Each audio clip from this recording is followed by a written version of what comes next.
नमस्कार दोस्तों, स्वागत है आपका इस YouTube चैनल हिंदी पाठशाला में।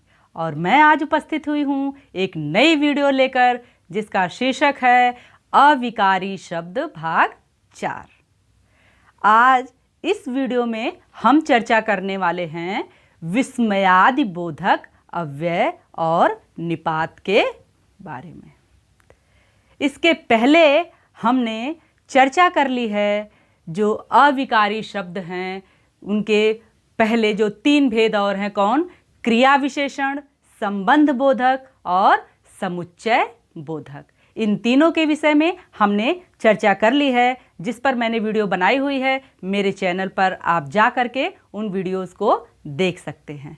तो चलिए आज हम चर्चा करते हैं विस्मयादि बोधक अव्यय के ऊपर और निपात के ऊपर। तो सबसे पहले हम देखते हैं विस्मयादि बोधक अव्यय क्या है। चलिए इसके बारे में जानते हैं कि विस्मयादि बोधक अव्यय क्या है। दोस्तों, हमने अव्यय के बारे में तो चर्चा की ही है कि अव्यय कहते किसे हैं, यानी जो शब्द अपना रूप कभी भी परिवर्तित नहीं करते, जिनमें विकार नहीं उत्पन्न होता है, वो शब्द अव्यय कहे जाते हैं। और इसका ये जो भेद है जिसका नाम है विस्मयादि बोधक अव्यय, इसके बारे में जानते हैं कि ये क्या है। ध्यान से सुनिएगा, देखिएगा। जो अविकारी शब्द यानी जो अव्यय शब्द हर्ष, शोक, ग्लानि, विस्मय, लज्जा, घृणा, तिरस्कार, इन सब मनोभावों को व्यक्त करता है, उसे हम विस्मयादि बोधक अव्यय कहते हैं। एक बार फिर से ध्यान से सुनिएगा।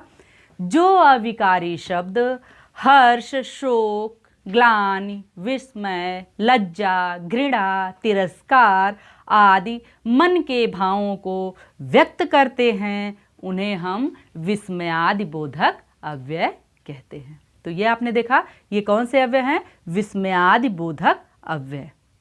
और ये कौन कौन से मनोभाव व्यक्त करते हैं, इसके बारे में भी हमने जाना। यानी इन अव्यय शब्दों के माध्यम से इन मन के भावों को व्यक्त किया जाता है।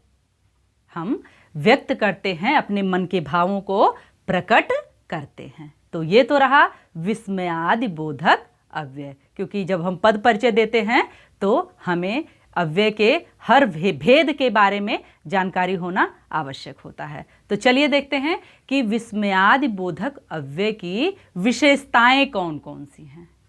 इसकी कुछ प्रमुख विशेषताएं हैं, इसके बारे में चर्चा करते हैं, एक दृष्टि डालते हैं। ध्यान से देखिएगा। सबसे पहली विशेषता क्या है कि इनका प्रयोग हमेशा वाक्य के प्रारंभ में किया जाता है। इनका प्रयोग कहाँ होता है?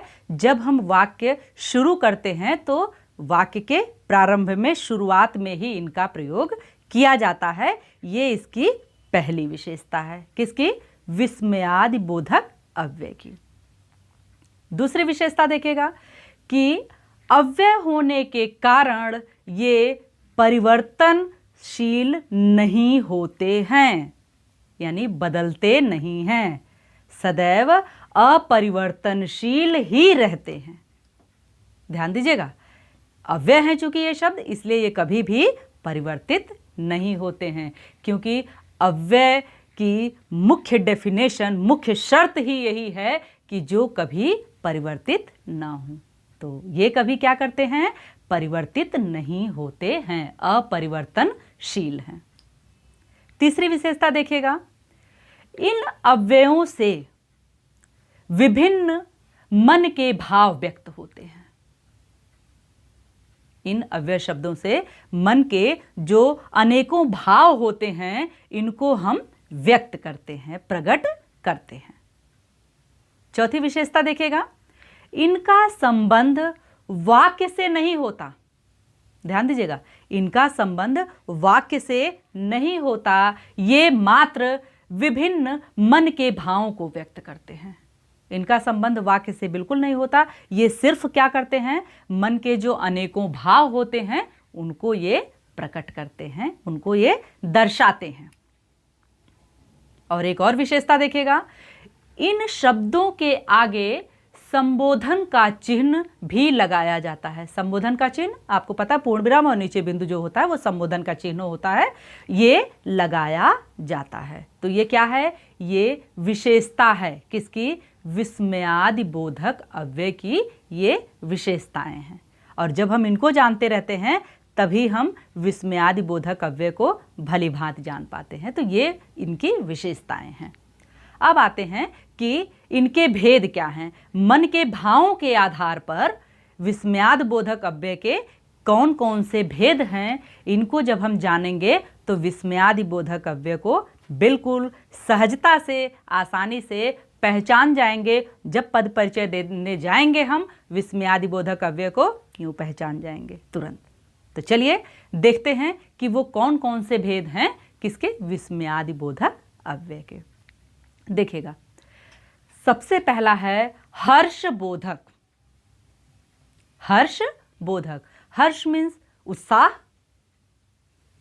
बोधक मीन्स बोध कराने वाला, ज्ञान कराने वाला। यानी जिन अव्यय शब्दों से हमें हर्ष, खुशी आदि का ज्ञान होता है उन्हें हम क्या कहते हैं? हर्ष बोधक अव्यय कहते हैं। वो इसकी कैटेगरी में आते हैं, कोटि में, श्रेणी में आते हैं, जिनसे हमें, जिन अव्यय शब्दों से हमें खुशी का एहसास होता है, हर्ष का एहसास होता है। उदाहरण देखिएगा, आह कितना स्वादिष्ट भोजन बना है। मुंह में पानी आ गया भोजन के नाम से।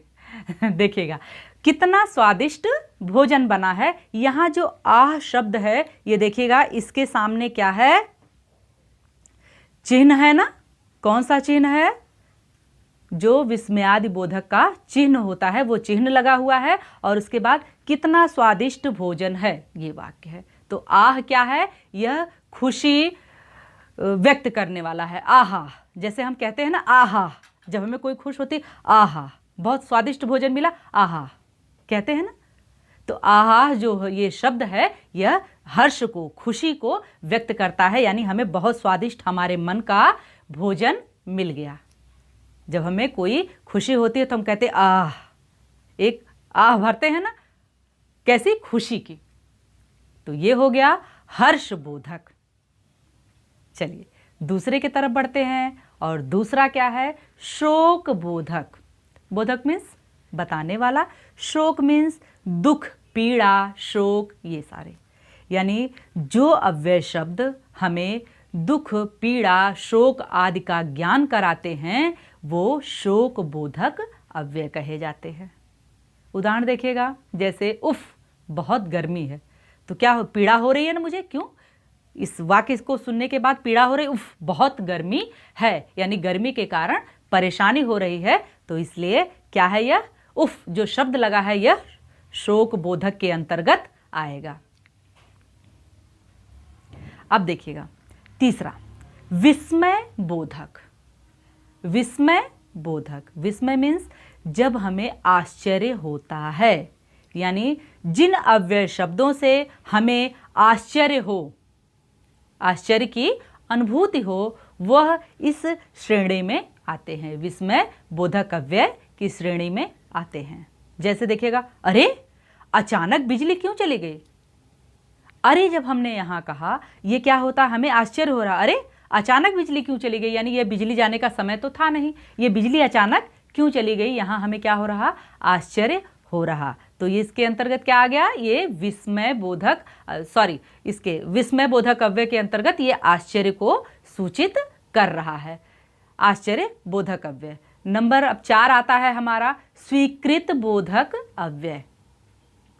स्वीकृत बोधक अव्यय, स्वीकृत बोधक अव्यय के अंतर्गत आता है अच्छा मैं अवश्य आऊंगा। स्वीकृत जहां होती है, यानी कि हमें जहां पर यह महसूस हो कि हम किसी चीज को परमिशन दे रहे हैं, स्वीकृति दे रहे हैं। ध्यान दीजिएगा, उदाहरण देखिएगा, जैसे अच्छा मैं अवश्य आऊंगा। अच्छा मैं अवश्य आऊंगा, यहां मैंने स्वीकृति दे दी, किसकी? आने की। तो ये किसके अंतर्गत आ गया? स्वीकृति बोधक अव्यय। चलिए 5वें की तरफ बढ़ते हैं, तिरस्कार बोधक अव्यय। यानी जिन अव्यय शब्दों से हमें क्या हो, तिरस्कार या घृणा का बोध हो, जो हमें घृणा का बोध कराए या तिरस्कार का बोध कराएं, ऐसे शब्द इसके अंतर्गत आते हैं। जैसे छी, छी छी तुमने झूठ बोला। अब यहाँ क्या हो रहा है, घृणा हो रही है, किससे, जो व्यक्ति झूठ बोल रहा है उससे। तो ये किसके अंतर्गत आ गया, तिरस्कार बोधक अव्यय के। चलिए छठा भेद देखते हैं, जो है संबोधन बोधक। संबोधन का मतलब होता है बुलाना या पुकारना, बुलाना पुकारना। यानी जिन अव्यय शब्दों से हमें बुलाने या पुकारने का बोध होता है, ज्ञान होता है, वह इसके अंतर्गत संबोधन के अंतर्गत आते हैं, संबोधन बोधक के अंतर्गत। जैसे देखिएगा, हे भगवान मेरी भी प्रार्थना स्वीकार करो। हे भगवान मेरी भी प्रार्थना स्वीकार करो। यहाँ क्या कर रहा है, भक्त भगवान को बुला रहा है, पुकार रहा है कि हे ईश्वर मेरी भी सहायता करो, मेरी भी पूजा स्वीकार करो। चलिए आगे देखते हैं, सातवां क्या है, आशीर्वाद बोधक। आशीर्वाद देना मीन्स इच्छा, कामना, आशीर्वाद देना, ये जहां पर होता है, ये क्या होते हैं, जिन अव्यय शब्दों से हमें इच्छा या कामना आदि की या क्या होता है, आशीर्वाद आदि का बोध होता है, वो क्या होते हैं, आशीर्वाद बोधक अव्यय कहे जाते हैं। उदाहरण देखिएगा, दीर्घायु हो, भगवान तुम्हें लंबी उम्र दे। यहाँ देखिए इच्छा है ना, दीर्घायु हो, भगवान तुम्हें लंबी उम्र दे, तो ये क्या हो गया, किसके अंतर्गत आया, आपने देखा यह आ गया हमारा आशीर्वाद बोधक के अंतर्गत। और आठवां देखिए, चेतावनी बोधक। यानी वे अव्यय शब्द जिनसे हमें सावधान करने या चेतावनी देने आदि का बोध होता है, वो चेतावनी बोधक अव्यय के अंतर्गत आते हैं। कौन कौन से देखिए, एक उदाहरण देखिएगा समझ में आएगा। जैसे खबरदार फिर चोरी की तो सजा मिलेगी।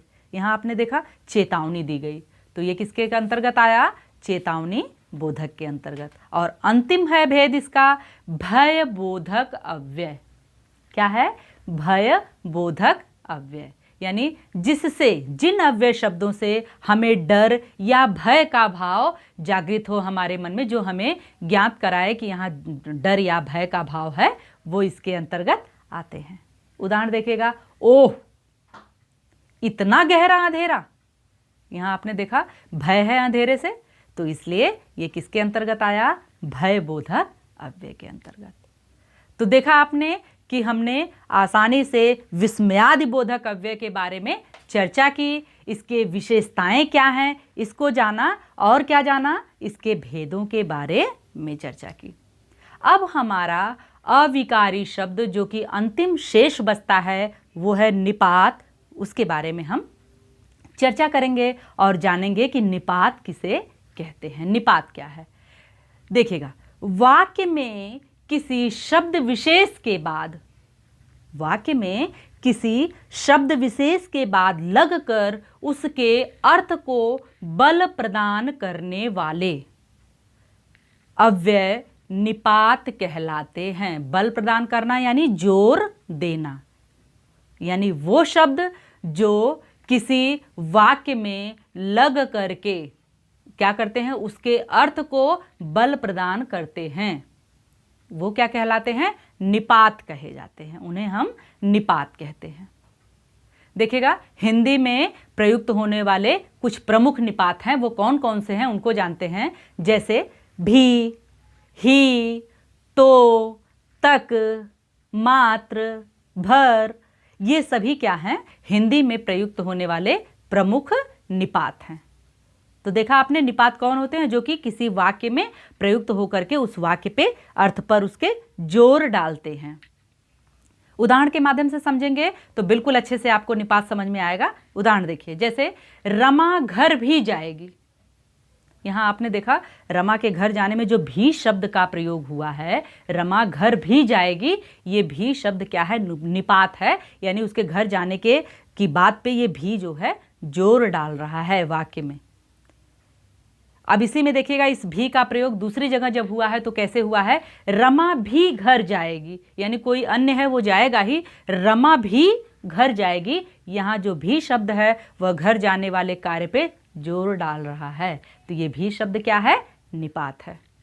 एक और उदाहरण देखिएगा, भरत ही खाना खाएगा, यानी स्पेशली बात हो रही है कि भरत के बारे में, कि भरत ही खाना खाएगा, तो ही शब्द यहाँ निपात के रूप में प्रयुक्त हुआ है। और अगर इसी वाक्य को हम ऐसे कहते हैं कि भरत खाना खाएगा ही, यहाँ भी हमने इस ही शब्द से जोर डाला है भरत के भोजन करने पे। तो यहाँ ये निपात को हमने पढ़ा, समझा और हमारा अविकारी शब्द अव्यय जो है वो यहाँ संपन्न होता है। अविकारी, एक दृष्टि डालते हैं कि हमारे अविकारी शब्द कौन कौन से हैं। अविकारी शब्द, अव्यय शब्द हमारे 5 थे जिनको हमने चर्चा कर ली है। कौन कौन से थे? क्रिया विशेषण, संबंध बोधक, समुच्चय बोधक, विस्मयादि बोधक और निपात। और इन सब के बारे में हमने चर्चा कर ली है। सब पे वीडियो आपके पास उपस्थित है, आप उनको देख करके अपना ज्ञान बढ़ा सकते हैं। तो यह वीडियो आपको कैसी लगी मुझे कमेंट करके ज़रूर बताइएगा। वीडियो पसंद आई हो तो प्लीज़ लाइक कीजिएगा, चैनल को सब्सक्राइब कर दीजिएगा और बेल आइकन भी दबा दीजिएगा ताकि आपको वीडियोस की नोटिफिकेशंस मिलती रह जाएं। वीडियो देखने के लिए आपका बहुत बहुत धन्यवाद।